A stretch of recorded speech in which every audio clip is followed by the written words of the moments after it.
Good evening, people. How we doing? We're all okay? Let me just shut this curtain. We've got a bit of brightness coming in here. Let's just see if we can calm things down a bit on the Western Front, so to speak. Let's have a check on that one, see if that's any better. Is that better? Oh, yes, that seems to be much better. So, yeah, here we are. It is, of course, Planet Earth tonight, ladies and gentlemen. What are we today? Well, today, of course, we are, let's have a look here. Let's have a look. Let's get a bit closer, see how we're doing. All right there, people, how we doing? All right. Now, come to my attention. People are getting a little bit excited about the 5-minute warning. Yes, the 5-minute warning, ladies and gentlemen. So, the 5-minute warning, let's just talk about the 5-minute warning. Now, the 5-minute warning is a 5-minute warning. The 5-minute warning could be 10 minutes. It could also be 20 minutes. It might even be 30 minutes. It could even be 3 days. You just can never tell. And the reason that we have a floating 5-minute warning is to keep you lot on your toes, which seems to be rather a good idea at the moment. I don't know about you, but anyway. So, yes, the 1st of May, of course, today, ladies and gentlemen, we have, of course, we've got a full moon. It's a full moon tonight, ladies and gentlemen, as well, a full moon. So that is a very interesting scenario as well. Friday, a full moon on a Friday. First time in, I think it's something like about 85 million years. Wait and see. Wait and course of see. So, yeah. So good evening, everybody. We're all okay. So a quick hello to everybody because I haven't done this for a while. But anyway, here we go. Sharon Young, Mimi's in, Sheila's in, Anne's in, Strong Will's in, John Brink is in, Blue Rose is in, Lillian Flores, Denise is in, Amina Bed's in, Sue Allen's in, Aisha Brady's in, Lisa McCulloch's in, Graham's in, David Annan, Glenn Pearson, Olivia, Looney, Bill Geo, Manda Smith's joining us tonight, Vanessa's in, Little Fawn is in, that's a new one. Good evening, Little Fawn. How you doing? Manda Smith's relatively new, so welcome, Manda, as well. Diane Williamson, Sue from Cardiff's in. Sue is a veteran, of course. Angie's in, Jason Thomas is in, Maz News in, Brenda Corcoran's in, Ian's in, Jack is in, Leslie's in, Charlene Lamborghini, of course, Kirk Fraser, and, of course, Chris Taylor. So, once again, ladies and gentlemen, good evening on this Friday, the 1st of May. May the 1st be with you, or should we say May the 4th? Now, May the 4th, I'm just going to shut this curtain. It's doing me head in. I'm going to shut the curtain. So let's have a check on this one to see what we're doing now. So all this light coming in, all this light, this sunny light, that's better. Is that better, Mark? Yes, that's much better. So, yeah, very interesting, ladies and gentlemen, very interesting. All kinds of things going off in planet Earth. But let's have a look. Golders Green, of course, as you all know, Golders Green, anti-Semitism situation going on there. All kinds of scenarios now. Of course, we've got the Jews are all out on the streets, pretending that everybody, of course, is attacking them. And of course, we have to show support for the Jewish people, of course. Interestingly enough, of course, we're not allowed to show support for, of course, the people in Gaza they're getting bombed the shit out of. We're not allowed to support Lebanon as well, that's getting the bombing as well. And interesting enough, there's not many supporters of Iran, by the way. Very interesting one. So yeah, so Golders Green, of course, if you take the G is 7, and the G is 7, which gives you 77. Gematria on that's quite interesting. We did that yesterday. 7 plus 7 equals 14, and 1 and 4 is 5. 5, ladies and gentlemen, a very interesting number, that 5, you know. It is, of course, it's a flat. Apparently, we've got a a flower moon. Okay, we've got a flower moon, and we've also got a blue moon as well on the 31st. Now, don't forget, of course, Monday is, of course, Bank Holiday Monday, so it will be, of course, very interesting to see what happens on Bank Holiday Monday. Now, don't forget, there will be a march in central London in support of Israel bombing the shit out of everybody. So don't forget to get involved in that. Meanwhile, of course, Tommy Robinson raised quite a bit of money from a donor. I can't remember what his name is, don't really care. But was it 100,000? 100,000? Anyway, apparently he's still a bit short. So he's asking you Muppets to basically, not you personally, he's asking the Muppets to, stick their hand in the pocket and get on with it. So there you go. Now this is a very reticent look at democracy, should we say? Democracy. Democracy, of course. So Keir Starmer, as you well know, was supposed to be up in sort of in a vote about this situation with Lord Mandelson, of course, that is absolutely massive, out of control. Nobody fucking knows what they're doing. Anyway, I don't think even they know what they're doing.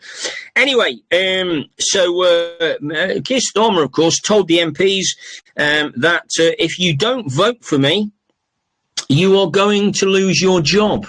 And, of course, all these people originally probably thought that they were involved in some kind of a party that supported democracy and freedom of speech and, of course, the freedom of voting. Very interesting. But no, it appears that that lot has gone out the fucking window. So now, of course, as you all know, we are fast approaching the 7th of May. Now, I don't know about you, but I really wouldn't be surprised if Keir Starmer is actually either bumped off by some Ukrainian sniper, that was working undercover on the Bond movies, or something like that, or maybe it might turn out that Keir Starmer is actually an astronaut from NASA, and he's been secretly training for a mission to Mars, and of course it might all go wrong and Starmer ends up blowing up mid-camera. So it's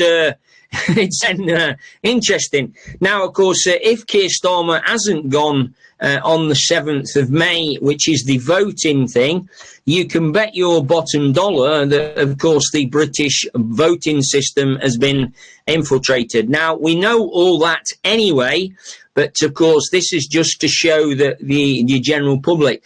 Now, if you think that, if you think that Keir Starmer, Sadiq Khan actually got in power, I suggest that you go to London and ask the Londonian people what they think of Sadiq Khan. Now, Sadiq Khan, even though he is portrayed as a popular person by the media, you will, of course, find out that Sadiq Khan is not a very popular character, and it's similar to Keir Starmer, Rachel Reeves, Yvette Cooper, etc., etc., etc. Very interesting. Now, big news today was the fact that the United Arab Emirates have basically left OPEC. Now, what does that mean for us, or petrol or oil? Well, this is very interesting. OPEC was formed in, I don't even know when. But anyway, it was formed by a group of, I would say, probably British colonial arseholes, and basically they decided to control the oil prices and the flow of oil. Now, as you well know, if you are in the right circles, you will have first of all realize that oil is a byproduct of the chemical industry. Oil and diesel are a waste product of the chemical industry. So let me say that again for the hard of hearing. OPEC, ladies and gentlemen, is petrol and diesel are a waste product of the chemical industry. Now, as you all know, OPEC was set up by the British colonials in, of course, 1960, according to my teleprompter. And anyway, it was set up in 1960, and of course, its goal was to control the oil. And it was to control not only the flow of oil, but also the price of oil. Now, remember that, and it was also done to control competition. So everybody signed up to this. The people that signed up to it. And for quite a few years now, they've kind of been, sticking to the rules and regulations of OPEC. And what this means is that competition has been basically voided out of the window, just like it has in the supermarket industry, just like it has in many other industries. It's basically run by monopoly companies, same as the banking. The banking's exactly the same. It's no different. Oh, don't forget to say that Santander bought out Lloyd's TSB today. You probably already heard about that one, but that's another interesting one. And anyway, what they do, of course, is when you've got people like that, what they do is they set the prices and manipulate the markets and all that shit, and then we have to pay £10 a fucking gallon. Now, the fact that the UAE has let me also tell you about British Petroleum. Now, BP is a very is known as a very British company. What most people don't know is that BP was set up to sell Iranian oil. So what happened here is that the British colonials basically pretended that it was their own oil, when in actual fact it wasn't. It was Iranian oil being sold under the guise of a British company. Isn't that interesting? And don't you find it fascinating that even though oil is 93 dollars a barrel all over the world, isn't it interesting that the prices in each different country vary so much? No more so than, of course, Britain, where we are now finding that a gallon of fuel in the UK is now £10 a gallon, and a gallon of fuel in America is $2 a barrel. Quite a bit of difference there. So very interesting. But anyway, back to the United Arab Emirates. Now, with the United Arab Emirates leaving OPEC, that allows the United Arab Emirates, first of all, to produce as much oil as they want. Remember, it's unlimited. Secondly, it allows them to trade on the oil stock market, so to speak. Okay. And it allows them to trade on the stock market. It allows them to produce oil, okay, as much as they want, but it allows them to trade in exactly the price that they want to trade. Now, what that does is it creates competition. So when you've got competition, what that means is that the UAE, let's imagine they decide that they're going to sell their oil for, let's say, 50 pence a gallon. Okay, everybody's going to buy their oil off the UAE. They're not going to buy it off the OPEC oil producers. What that means is that the OPEC oil producers will then have to bring the prices down so that people will buy from them. And this is going to reduce the cost of oil, diesel and petrol and fuel across the world. So it's going to be very interesting to see what happens. Now, meanwhile, Area 51 seems to be having some massive earthquake activity over the last 72 hours. Apparently, Area 51 has been struck by at least a dozen earthquakes. That's an interesting one, isn't it?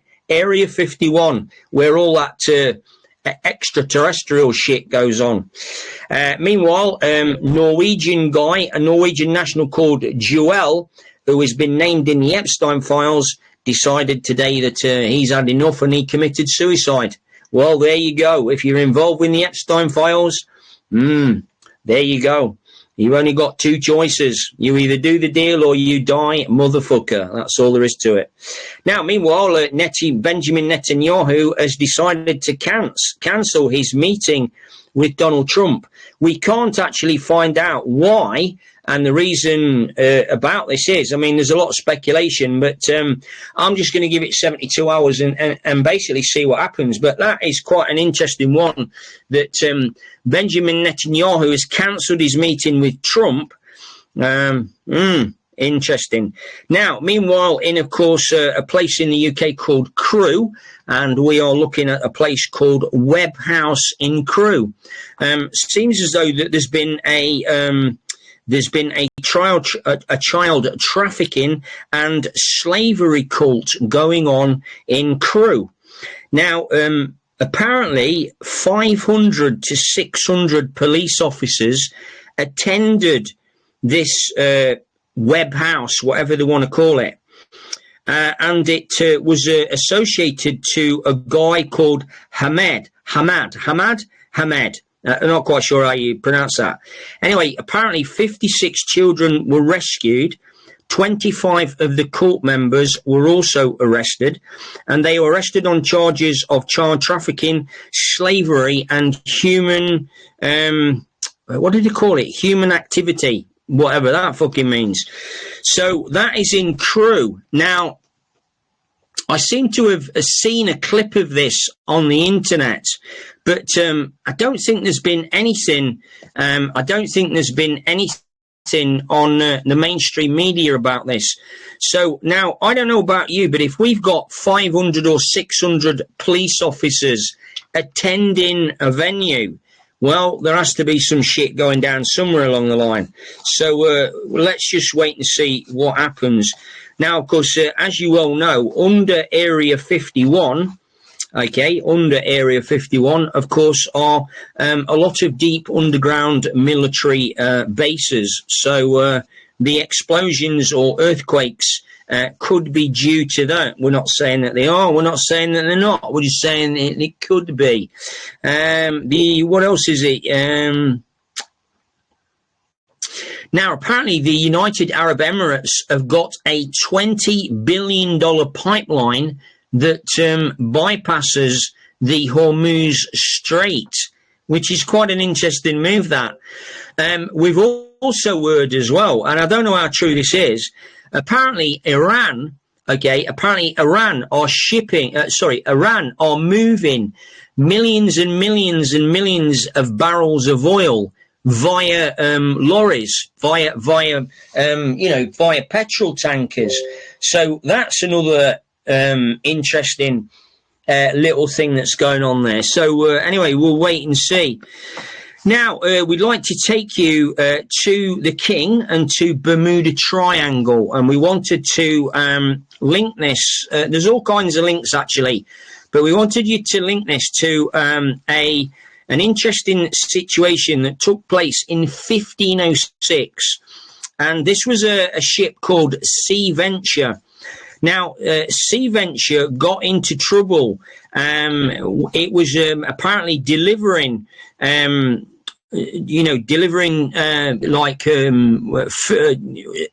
stuff. It was delivering stuff, provisions.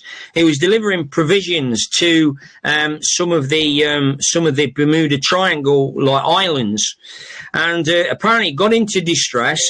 In 1506, it sent out an SOS. Okay, it sent out an SOS.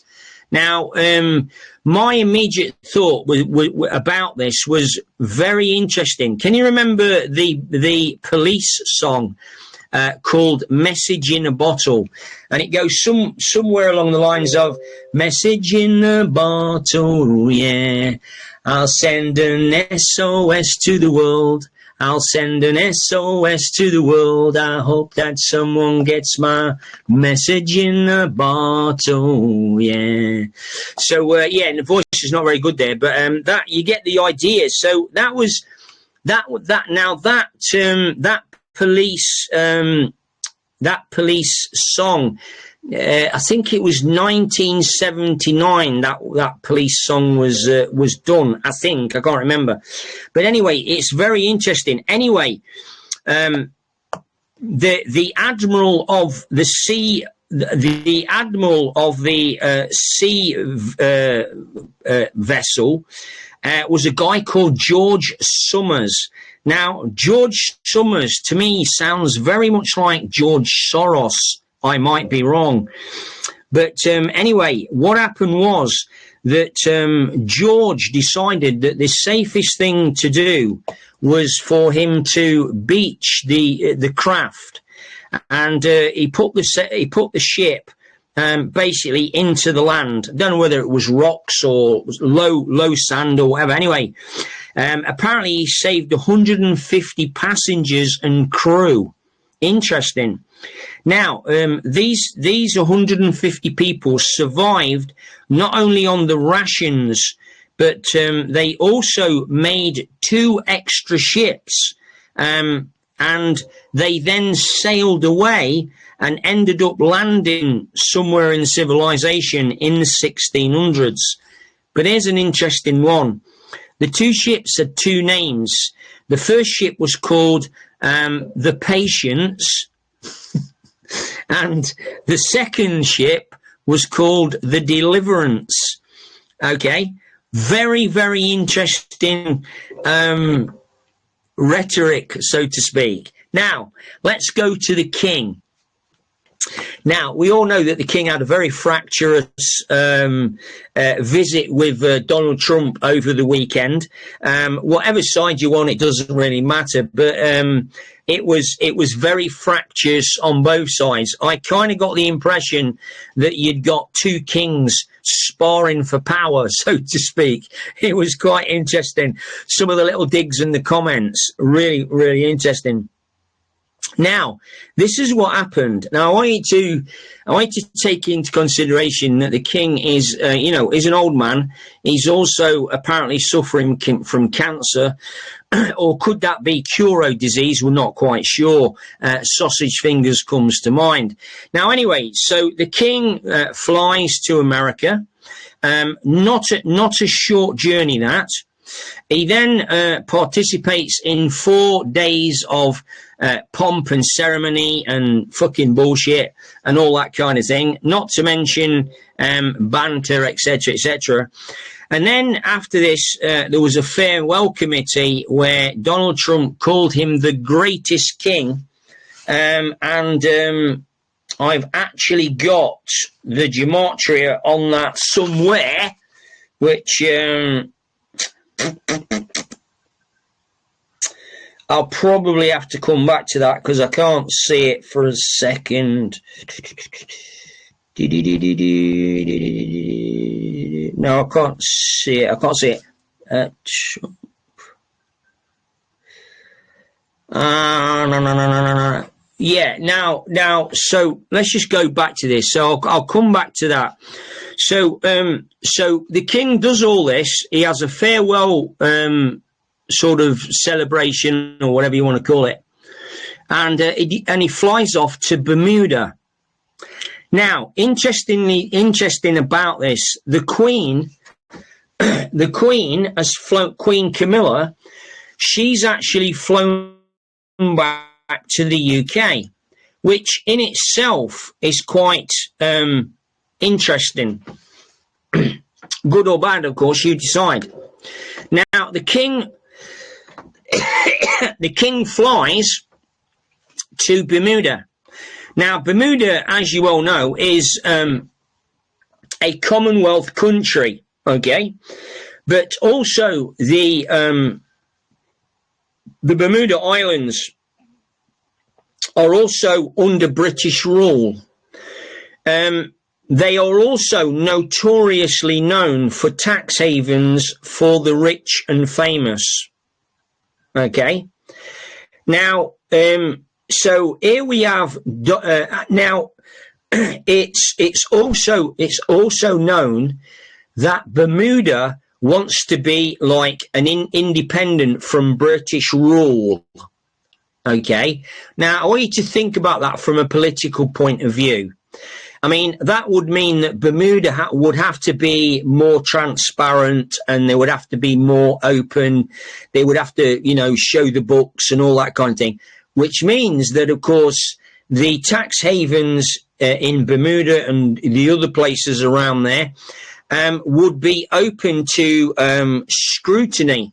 Okay, and Bermuda wants to have its own sovereignty. I mean, they're fed up with being run by a fucking, a butterfly from fucking England. So they want this all to finish. And to be fair, I can't blame them. But here's an interesting thing as well. Now, we've all heard of the Bermuda Triangle, which is of course close to Bermuda.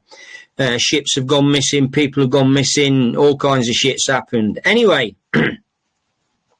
whether or not there's a portal there or an entry into another world or not, that's entirely up to you what you think. I've got my opinions on them. My opinions stay with me.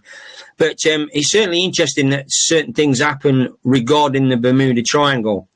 However, what is beyond Bermuda and the Bermuda Triangle? Well, interestingly enough, it happens to be Guantanamo Bay. Where is Guantanamo Bay? Well, Guantanamo Bay is in Cuba. What was the next country that Donald Trump was going to go into? Cuba. Guantanamo Bay.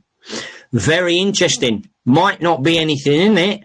There might be a lot in it. We'll just have to wait and see. Anyway, of course, we're clearly talking about, mafioso. We're clearly talking about the Khazarian mafia, the Mexican mafia. We're talking about this shit runs deep, ladies and gentlemen. It's not just a simple thing. This thing is massive.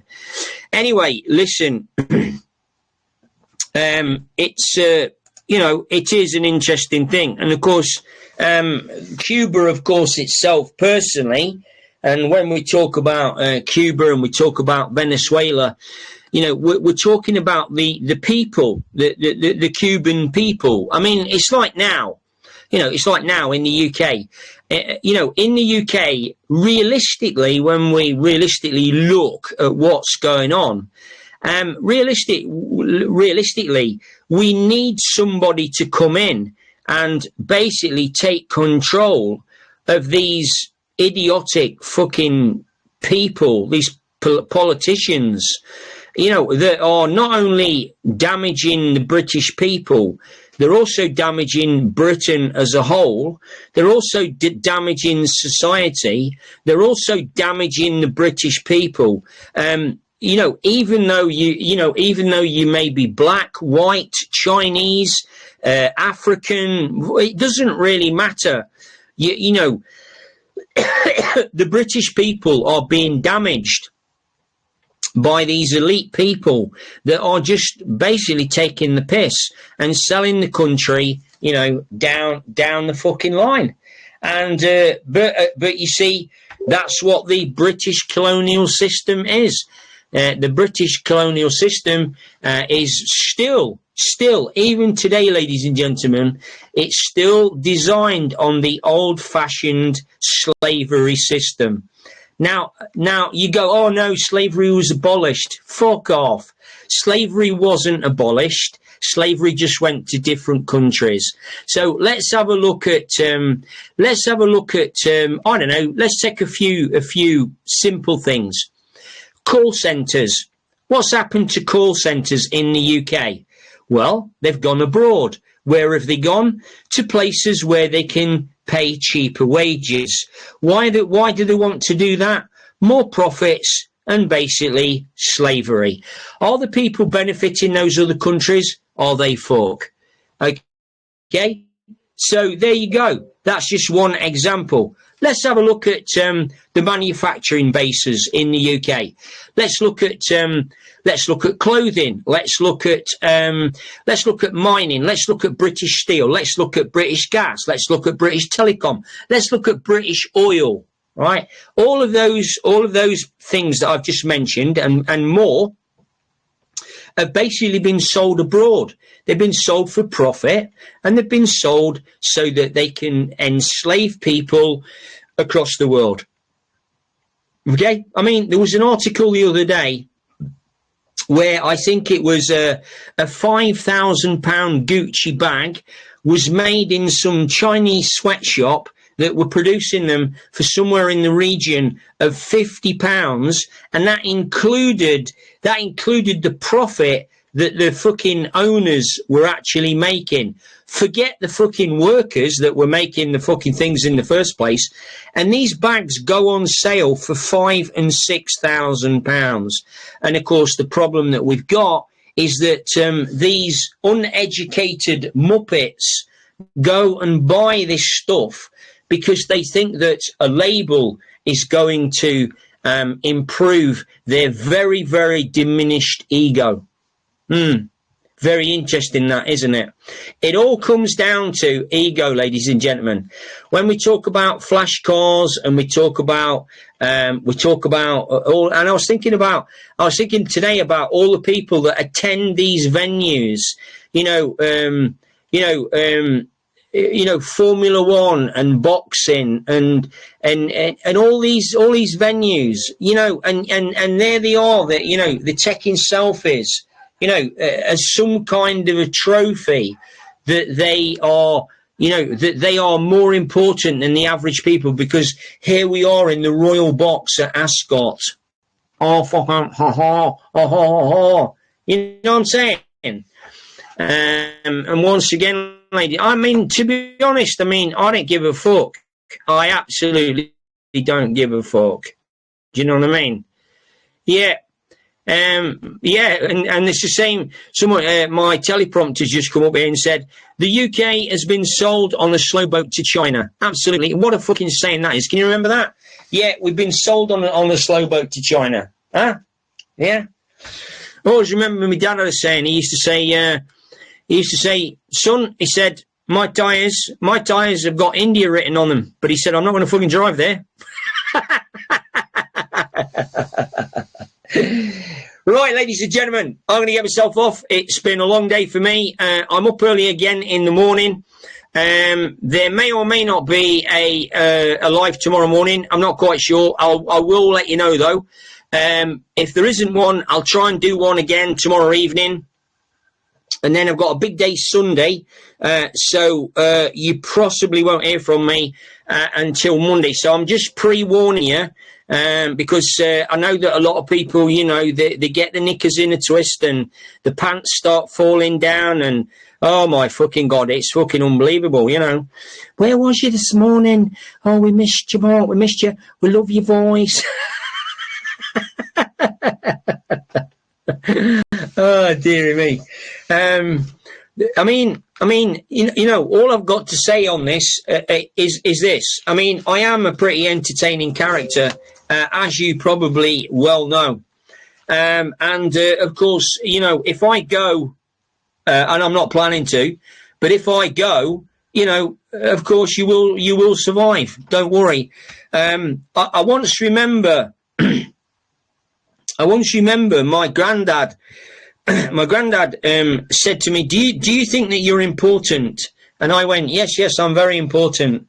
And he goes, I've got a little exercise for you. He said, how important do you think you are? Well, I'm massively important, Granddad, you know what I mean? And I was, truly, okay? And he goes, right, he said, I want you to go and get a bucket of water. And he said, put it down in front of me, and which I did. And he said, right, I want you to stick your hand in the bucket of water. And he said, I want you to leave it there for 5 minutes. All right, okay. Now, bear in mind, I was only very young, so I didn't know what he was talking about. This is probably after he got me to chew tobacco so that I never smoked. Anyway, that's another story. But anyway, he said, right, now, what I want you to do, he said, I want you to pull your hand out of the water. And, well, when you pull your hand out of the water, he said, I want you to see if you've left an impression.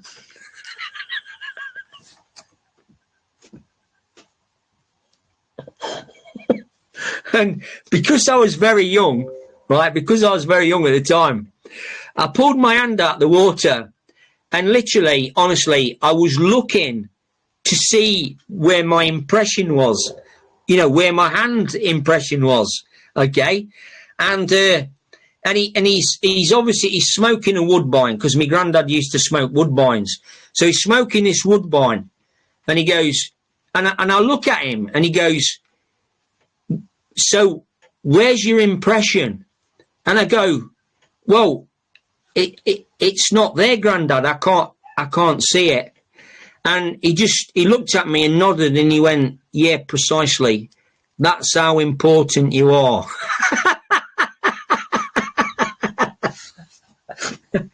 I'll tell you what, some of the stuff my granddad did, fucking absolutely fantastic memories. I'll tell you a little bit about the. I'll tell you the story about the tobacco. The tobacco was really interesting. So I said to him one day, I said, he was having a woodbine and we was sat outside. I used to have a little milking chair, a little milking stool, and I'd sit with him at the side of the garden shed. And he'd be smoking a woodbine. He'd got a flat cap on like I wear.